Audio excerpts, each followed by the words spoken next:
अपमान का बोध उसी को होता है जिसको सम्मान की बहुत इच्छा होती है। जिसे बहुत सम्मान की इच्छा होती है, बार बार अपमान भी उसी का ही होता है। और जिस व्यक्ति को कभी सम्मान की इच्छा नहीं होती, उसका कोई अपमान कर भी देता तो उसको पता नहीं चलता। उसको चार लोग, तेरा अपमान हुआ, अच्छा मुझे पता ही नहीं थी। बोला हाँ, उन लोगों ने षड्यंत्र के कारण ये काम किया होगा भैया, मुझे तो नहीं पता चला, मेरे को तो अनुभव ही नहीं हुआ। हम एक प्रार्थना करें, आप लोग कथा सुनते हैं, तिलक लगाते हैं, सम्मान की इच्छा छोड़ दीजिए। हम व्यासपीठ पे बैठते हैं, हमें तो जबरदस्ती मिलता है इतना ज्यादा, हम तो प्रार्थना करते हैं कि इसके आदी ना हो जाएं। पर ऐसा नहीं है अपमान नहीं होता, बहुत अपमान होता है। बहुत लोग गलत भी बोलते हैं, बहुत लोग उल्टा सीधा भी बोलते हैं, बहुत लोग बिना सत्य जाने कुछ कुछ भी लांछन भी लगाते हैं। पर हमको बड़ी प्रसन्नता है, क्योंकि सम्मान की इच्छा कभी करी नहीं, इसलिए अपमान का बोध होता नहीं है। इसलिए कोई षड्यंत्र के तहत अपमान करता भी है तो पता चलता नहीं है चित्त को कि अपमान हुआ। सम्मान की इच्छा मत रखो। सम्मानम कलयाति घोर गरलम नीचप्पमानम क्षुधा। इस संसार में सबसे बड़ा विष क्या है? सम्मान की इच्छा, क्रेडिट। अच्छा एक और बात, सम्मान का मतलब यही नहीं होता कि आपका बहुत माला हार पहनाए, ये क्रेडिट लेना भी सम्मान होता है। अब होगा जब कमेटी की कथा होती, बुरा नहीं मानना कमेटी वाले सब लोग, जब कमेटी की कथा होती है तो उनमें फिर कथा के बाद में आपस में होती है, अरे महाराज बहुत जोर की कथा हुई, इतनी भीड़ आई, इतनी भीड़, हमने बुलाया था, हमने। किसने प्रस्ताव दिया था महाराज जी का? मैंने दिया था। फिर तीसरा, नंबर तो मैंने दिलवाया था, मैंने नंबर ही नहीं दिया होता तो कैसे बात करते तुम? अरे हमने ये व्यवस्था की, हमने वो की। सम्मान, ये क्रेडिट लेने का सम्मान, ये भी बहुत होता है। ये मैंने इसलिए बोल दिया ताकि 7वें दिन के बाद यहां हो नहीं ऐसा। अच्छा एक नया ट्रेंड और चला है, हम लोग इतने चतुर हैं। हमारे बरसाने वाले पूज्य श्री रमेश बाबा महाराज, जिनकी गौशाला में भी लाल जी का उत्सव था, वो एक बार अपने प्रवचन में कह रहे थे कि भक्त सीधा नहीं होता। ठाकुर जी चतुर हैं, हम चतुर शिरोमणि हैं। हम इतने चतुर हैं कि सब कुछ करने के बाद में, जब बाद में बात होती है ना, क्रेडिट वाली बात होती है, तो मनी मन चाहते तो हैं कि मेरा नाम बोला जाए कि मैंने ये काम करवाया, लेकिन जब नाम बोल दिया था, अरे भैया पूरी भोजन की व्यवस्था तो इन्होंने देखी थी, हमने कुछ नहीं देखा, भैया देखो हमारा नाम नहीं बोला करो। अबे सब जगन्नाथ जी कर रहे, सब जगन्नाथ जी, सब महाप्रभु जी की कृपा, हमारा नाम मत बोला करो आप। अगली बार वो अगर भूल जाए नाम बोलना, ब्लॉक। पूछे, अरे भाई तुम आए नहीं, कल वो सभा थी, अरे भैया तुम बड़े आदमी हो, परसों तुमने सबका नाम लिया, हमारा नाम नहीं लिया। अरे तुम ही पिछली बार मना कर रहे थे सब जगन्नाथ जी करते। अरे वो बात ठीक है, इतनी मेहनत हमने करी, खून पसीना एक किया, एक नाम नहीं बोला गया आपसे हमारा। भगवान का सहस्त्र नामों में एक नाम है अमानी, वो मान रहित हैं। और अनामी, ठाकुर जी का एक नाम ये भी है कि उनको नाम ही नहीं है कुछ भी। सब कुछ करने के बाद जो क्रेडिट दे देता है दूसरों को, उनको ठाकुर जी कहते हैं। आज 28 साल की आयु में मैं बैठ करके कथा सुना रहा हूं, इतने सारे लोग सुन रहे हैं, और इस बात का अगर अभिमान मुझको है कि मेरी वाणी, मेरा कंठ, मेरा गला, मेरी विद्या या मेरे ऊपर संतों की कृपा, उसका प्रभाव है कि मैं कथा कर रहा हूं, तो ठाकुर जी को हंसी आती है। ठाकुर जी कहते हैं मुझे एक क्षण लगेगा ये गले का टेंटिया दबाने में, एक क्षण लगेगा, एक स्वर नहीं निकाल पाएगा अपने गले से, और क्या कह रहा है कि मेरा प्रभाव है। आज कोई कलकत्ता का बहुत बड़ा सेठ वो कहे कि मैंने इतना परिश्रम करके यहां पहुंचा हूं, मैं नहीं, ठाकुर जी की इच्छा नहीं होती, ठाकुर जी का अगर बल नहीं होता, मयानुकूलेन नभस्वतेरितम, ठाकुर जी स्वयं कहते हैं यदि मैंने अनुकूलताएं प्रकट नहीं की गई होती, कुछ नहीं कर पाते तुम। इसलिए अपने हर कृत्य पर यही मानिए कि मैं तो लायक था ही नहीं, ठाकुर जी ने करवाया, मैं योग्य नहीं था, मैं योग्य नहीं था। वही मैं चलूंगा जहां ले चलोगे, वही मैं चलूंगा। ओ जहां नाथ रख दोगे, जहां नाथ रख दोगे, जहां नाथ रख दोगे, जहां नाथ रख दोगे, ओ वही मैं रहूंगा, जहां ले चलोगे, वही मैं चलूंगा, जहां ले चलोगे। केवल गाइए नहीं, मानिए भी इस बात को। हम ठाकुर जी से प्रार्थना कर रहे हैं कि हे नाथ, जितने लोग गा रहे हैं जहां ले चलोगे वहीं मैं चलूंगा, कल ही कुछ करके दिखा दो, कल ही कुछ ऐसा करके दिखाओ कि रूह कांप जाए। अरे भैया घबराना नहीं, जीवन में चाहे जैसी परिस्थिति आ जाए, अरे हम कहते हैं ठाकुर जी हाथ पैर अलग तक करवा दें, तब भी यही गाइएगा, जहां ले चलोगे वही मैं चलूंगा, जहां ले चलोगे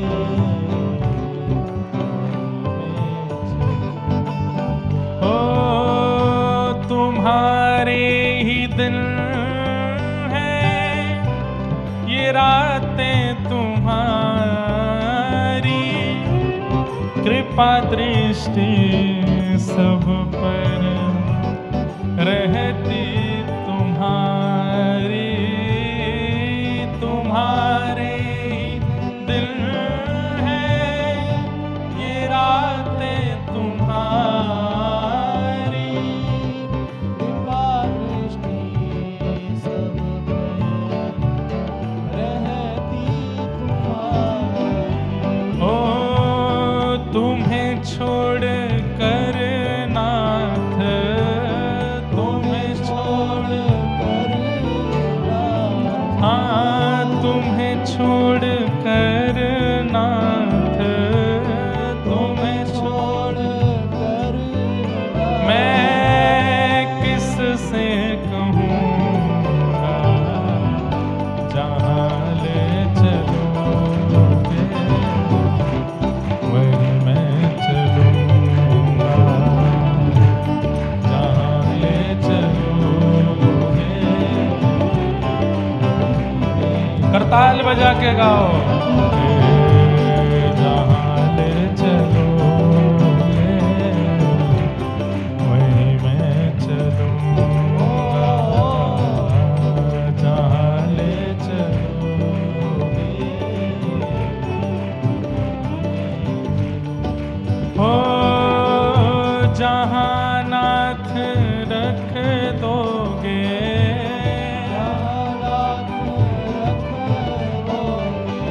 जहाँ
मानिएगा, मैं पुनः कह रहा हूं, न कोई शिकायत नहीं कोई अर्जी, कर लो करा लो प्रभु जो है तेरी मर्जी।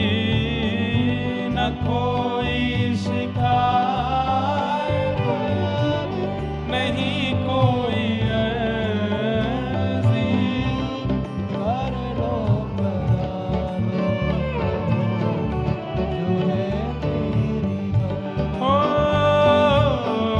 न कोई शिकायत नहीं कोई अर्जी, कर लो करा लो प्रभु जो है तेरी मर्जी।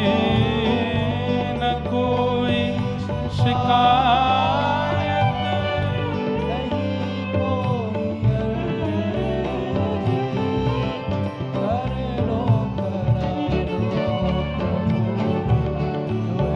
जो है तेरी मर्जी। ओ सुख दो या गम जो भी, सुख दो या गम जो, सुख दो या दुख जो भी, सुख दो या दुख मैं प्रेम से सहूंगा, जहाँ ले चलोगे वहीं मैं चलूंगा।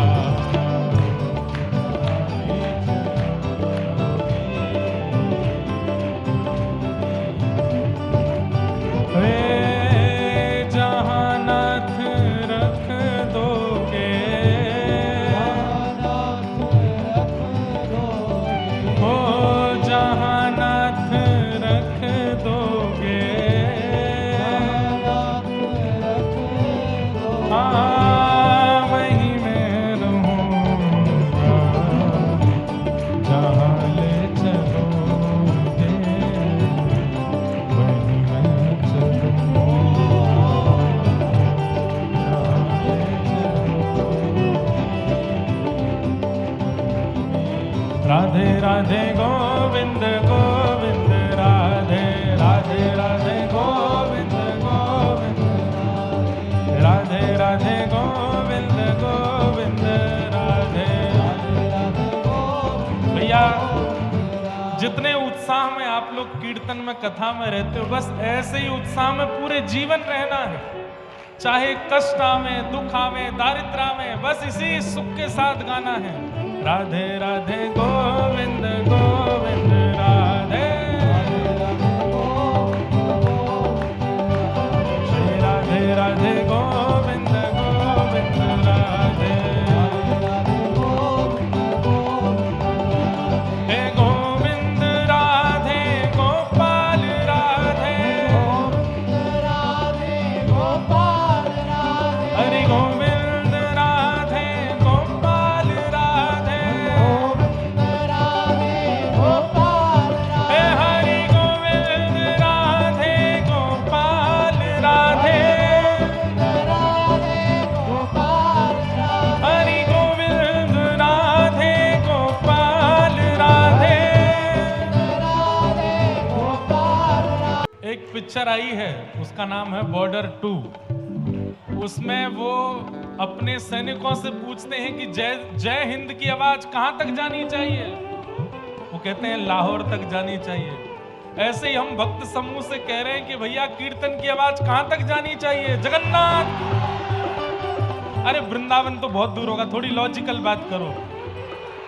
वृंदावन बहुत दूर है, जगन्नाथ जी तक आवाज जानी चाहिए।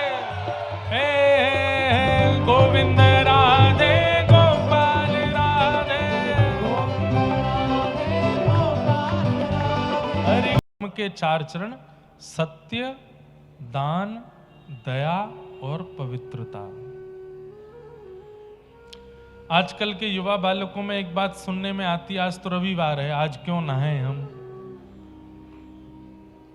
आपके कलकत्ता में तो इतनी सर्दी नहीं पड़ती, हमारे यहाँ बहुत ठंड होती है। जब हम स्कूल में पढ़ते थे तो स्कूल के समय पे कितने सारे हमारे मित्र और क्लास के बच्चे, हम लोग आपस में बात करते थे तो मैं पूछता, मैं नहा के आए हो, सही से बताओ। अरे सर्दियों में कौन नहाता है यार, कौन नहाता है, हम तो ऐसे हाथ मुंह धो के आ जाते हैं। ऐसे ऐसे भी होते हैं लोग, पर नहीं। धार्मिक व्यक्ति का स्वभाव है वो नित्य स्नान करेगा। अरे ऐसे ऐसे लोग भी आपने देखे होंगे, भीषण बीमार पड़े हैं, हॉस्पिटलाइज्ड हो गए, फिर भी वो एक ही प्रार्थना करते हैं, हमको नहाने दो, बिना स्नान के हमारा चलेगा नहीं। पवित्रता। धर्म का दूसरा रूप होता है सत्य। सत्य संभाषण बहुत कम हो गया है, लोग बाग झूठ ज्यादा बोलने लग गए हैं, लेकिन फिर भी कहीं ना कहीं सत्य के प्रति रुचि सबकी है। बोलते भले ही ना हो, सुनने के लिए तो सत्य ही चाहते हैं सब। भले ही दुनिया से झूठ बोलते हो, लेकिन जब अपनी सुनने की बारी आती है सबको सत्य ही सुनना है। इसका मतलब सत्य अभी भी बचा है, सत्य धर्म है। सत्य का एक रूप और है, भगवत मार्ग को भी सत्य कहते हैं। व्यक्ति जब भगवत मार्ग से परे चलता है, ना कथा सुनता, ना दर्शन करता, ना सत्संग करता, ना व्रत नियम करता, ना अनुष्ठान करता, किसी भी प्रकार से भगवत कार्यों से विहीन है, तो वो कहीं ना कहीं सत्य से विहीन है, असत्य के मार्ग पर चल रहा है। आएगा एक दिन, लौट के जरूर आएगा, पर तब तक शायद देर हो चुकी हो। सत्य का मार्ग सही समय पर चुन लिया जाए, ये अच्छा है। पर कलिकाल में भगवान ने बड़ी कृपा कर रखी है, व्यक्ति जब भी आ जाता है तब स्वीकार कर लेते हैं ठाकुर जी, पर फिर भी इतनी देर ना हो जाए कि अब कुछ करने लायक बचे नहीं। अब सत्य के मार्ग पर आके क्या फायदा। सत्य।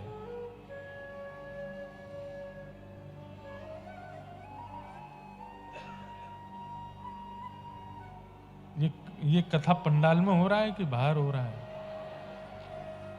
कहां? पीछे, सबसे पीछे। क्या कर रहे हैं वो लोग? हैं? खड़े हैं? अच्छा, बाहर हो रहा है कुछ, होने दो। क्या बता रहा था मैं?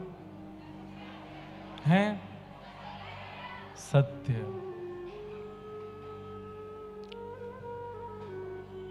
हमारे लिए कितना कठिन टास्क है ना। पूरा एक धारा प्रवाह बनता है मन में, और उस पर जैसे चलते हैं फिर एक बांध आता है, अब उस बांध से भटक जाते हैं, फिर दोबारा उसी।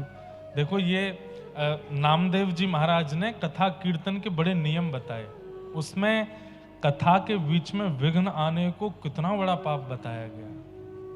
इसलिए हम आप लोगों को रोकते हैं, उठ के मत जाओ, फोन मत चलाओ, सो मत कथा में। किसी भी क्रिया से हमको डिस्टर्ब होगा तो वो विघ्न, ठाकुर जी उसको कथा में अपराध माना जाता है। इसलिए कथाओं का क्रम भी ऐसी जगह होना चाहिए जहां विघ्न हो ही ना, जहां विघ्न नाम का कोई भाव आवे ही ना। विघ्न कथा में कोई, ये विघ्न थोड़ी वर्षा हो गई, वर्षा होना तो अच्छा है। कथा में संतों का आगमन होना, बीच में किसी महापुरुष का, ये सब तो कृपा है। कथा में विघ्न क्या है? वक्ता का धारा प्रवाह रुक जाना, ये विघ्न है। तो सत्य पर हम चर्चा कर रहे थे। सत्य का मतलब आप केवल सत्य बोलो वह तो है ही, पर सत्य का मतलब भगवत मार्ग चुन लेना भी सत्य कहलाता है।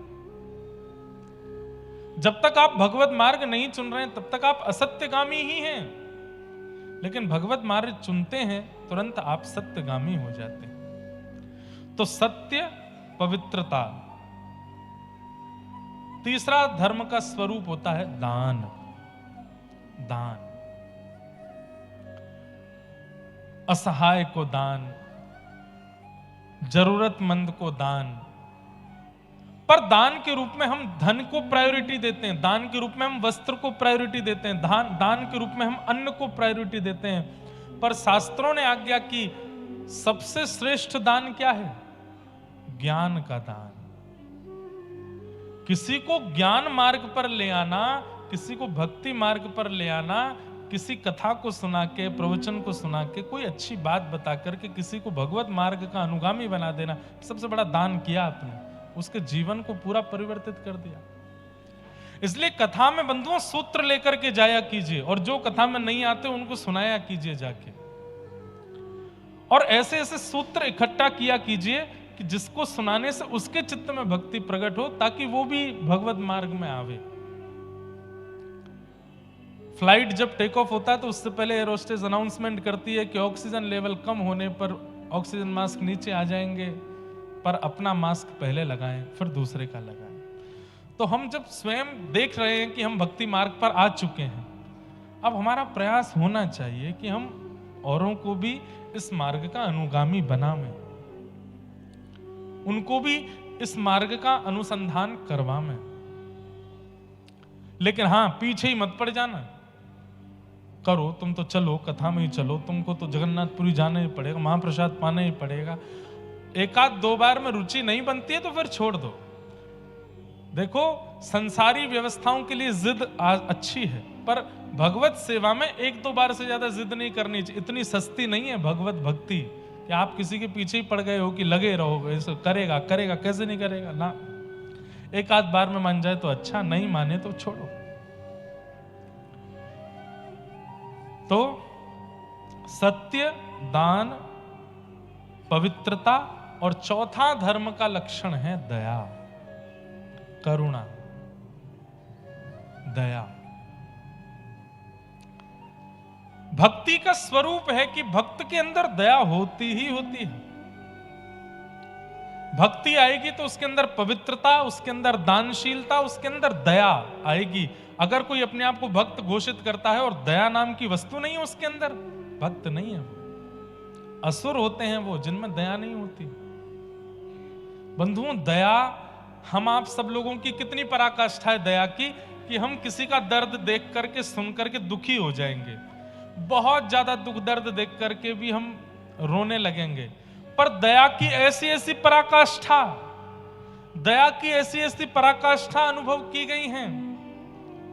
चैतन्य महाप्रभु दया की पराकाष्ठा पार कर चुके थे।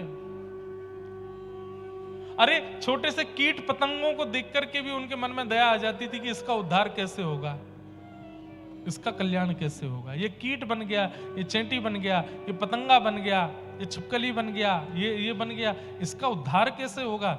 इतनी दया की पराकाष्ठा हमारी नहीं है। हमारी दया की पराकाष्ठा यहां तक है, सामान्य सी स्थिति देख करके मन विचलित हो जाए। दया की वो पराकाष्ठा भक्ति से आती है। भक्ति बढ़ रही है, भक्ति चित्त में आ रही है, इसका पैरामीटर दया से नापा जाता है कि आप में दया कितनी आ रही है। हृदय से निर्दयी होते जा रहे हो और यहां भजन भी करते जा रहे हो तो आप भक्त नहीं हो। दया की पराकाष्ठा। और एक बात कह दूं, आंखें जितनी सजल रहती हैं उससे पता चलता है कि भक्ति कितनी है। सूखे नेत्र पड़े रहते हैं। इसीलिए हमारे जगन्नाथपुरी में जब आप दर्शन करने जाते हैं तो वहां कपूर पीस के ऐसे लगा दिया जाता है। क्यों? बोले भाई तेरे नेत्रों में इतनी करुणा तो नहीं है कि तू सजल नेत्रों से जगन्नाथ जी को देखे, इतनी दया तेरे चित्त में नहीं है कि तेरे नेत्र उनको देख के सजल हो जाएं, इसलिए हम ही कपूर लगा के सजल कर देते हैं, जबरदस्ती सजल किए जाते हैं। एक भाव ऐसा भी है, दूसरे भाव वो ठाकुर जी का प्रसाद है। इस भाव से नेत्र पवित्र हो तब आप ठाकुर जी को देखो। बाहर से जाने क्या क्या देख के आए होंगे, कपूर की पवित्रता से नेत्र सजल पवित्र कर दिया, अब देखो जगन्नाथ जी को। पर नेत्रों की सजलता और सदा नेत्र भीगे ही रहते हैं, इसका मतलब है कि भक्ति का पैरामीटर काफी ऊंचा जा चुका है। नेत्रों में मैंने कितने महापुरुषों को मैं नाम बोल दूं, परम पूजनीय प्रातः स्मरणीय श्री विनोद बिहारी दास बाबा, बरसाने वाले हमारे बाबा, मैंने जितनी बार मिला हूं उनसे, मैंने कभी सूखे नेत्र नहीं देखे उनके। और मैं जितनी देर बैठता हूं, वो सामान्य बात भी करते हैं तो भी नेत्रों से अश्रु गिरता ही रहता है। ऐसी दया, ऐसी करुणा। हमारे ठाकुर जी के नेत्र हमारी तरह पूरे पूरे नहीं खुलते, ठाकुर जी के आधे नेत्र खुलते हैं, और सदा ठाकुर जी के जगन्नाथपुरी में पूरे नेत्र खोल के बैठे। उसके पीछे भी एक कथा है। पर ठाकुर जी के आप श्रीनाथ जी में दर्शन करो, वृंदावन में दर्शन करो, तो ठाकुर जी के नेत्र कटाक्ष हैं। ये कटाक्ष नेत्र क्यों है? आधे खुलते हैं ठाकुर जी के नेत्र। क्यों? भीगे रहते हैं सदा। ठाकुर जी भक्ति प्रेम में भीगे रहते हैं। भीगे नेत्र दया की पराकाष्ठा ये प्रमाण करती है कि आपकी भक्ति कितनी है। और नेत्र सूखे रहते हैं, इसका मतलब है कि दया नहीं है चित्त में। अब आप लोग एक दूसरे को देखने मत लग जाना, तेरे ही हैं सूखे, तो तेरे बारे में ही बोल रहे हैं। नहीं, दूसरे को जज करने से पहले खुद को देखो, खुद का अनुभव करो। कोई पर्टिकुलर जगह पर, पर्टिकुलर स्थान पर, पर्टिकुलर बात सुन के तो सबके नेत्र भीग जाते हैं, पर अकारण भी नेत्र भीगे रहे। हमारे श्री चैतन्य महाप्रभु सदा नेत्र भीगे रहते हैं, क्योंकि आपको महाप्रभु जी के बारे में तो पता ही होगा। श्री चैतन्य महाप्रभु कौन है? राधा कृष्ण मिलत तनु हैं।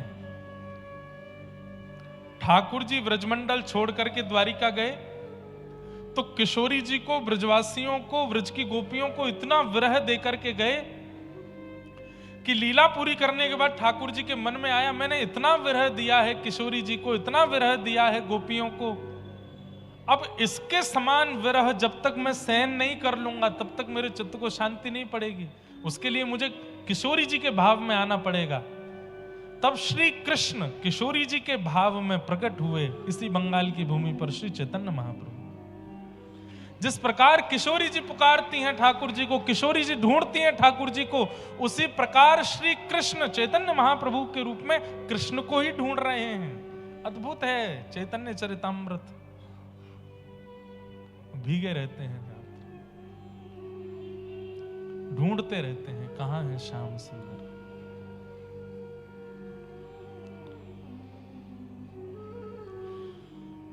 जगन्नाथ, आप कहेंगे महाराज जी भीगे नेत्र में ठाकुर जी हैं, यहां के ठाकुर जी के नेत्र इतने बड़े क्यों हैं?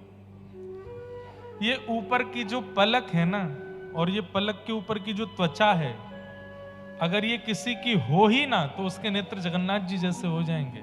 ये है ही नहीं महाप्रभु जी के। क्यों?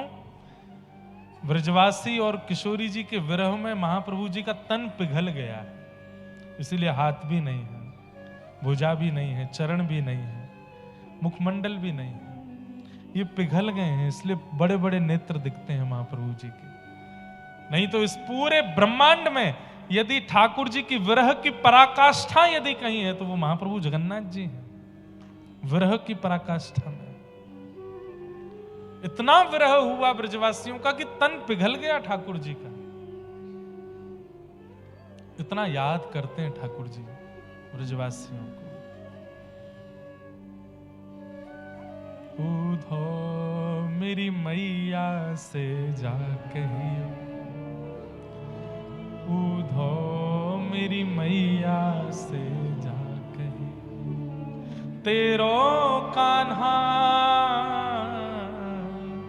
दुख पावे, मेरी मैया से जा कहियो, उधो मेरी मैया। उद्धव, मेरी माँ को जाके बताओ, उनको लगता होगा कि मैं राज सिंहासन पर बैठा हूं, मैं सोने के पलंग पर सोता हूं, मैं मथुरा के राजभवन में रहता हूं तो मैं बहुत सुखी हूं। ऐसा नहीं है उद्धव, तुम जाके बताओ मेरी मैया को कि मैं बहुत कष्ट में हूं। अरे उद्धव, तुमको पता है यशोदा मैया रोज नहीं नहलाती थी मुझे, तो सुबह उठा करके जैसे छोटे बालक को माँ गीले कपड़े से उसके तन को पोंछ देती है, ऐसे यशोदा मैया गुनगुने जल से, थोड़ा उष्ण जल से एक कपड़ा भिगो करके हाथ पोंछ देती, मुख पोंछ देती, आंख पोंछ देती, बोले लाला नहा लियो। मैं कहता हूं मैया तुमको रोज काई को ना नभावे? बोले लाला रोज रोज नभाऊंगी तो मलूक लगेगो तो नजर लग जाएगी। तू बुरो बावड़ो से ही रहकर, तू रोज मत नहाए कर। लेकिन उद्धव, जब से मथुरा आया हूं मैं रोज स्नान करता हूं। क्यों? कोई न मुख धोवे ताते जल, हमारी ब्रज भाषा का पद है। गर्म जल को ब्रज भाषा में कहते हैं ताता जल, गर्म जल। कोई न मुख धोवे ताते जल, अचरा पहुंच न भावे उधो। कोई न धोवे ताते जल, अचरा पहुंच न भावे। माखन रोटी नाम न जाने, माखन रोटी। अरे उद्धव, मैंने ब्रजमंडल में कभी थाली में भोजन नहीं किया।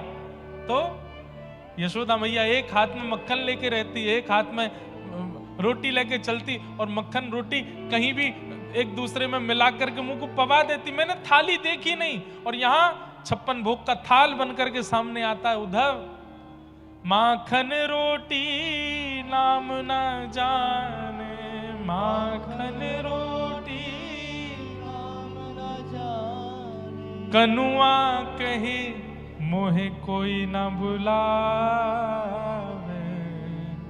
मेरी मैया से जाके सजल रहेंगे। उससे पता चलता है कि आपके चित्त में गंभीरता है, पवित्रता है, दया है, भक्ति है।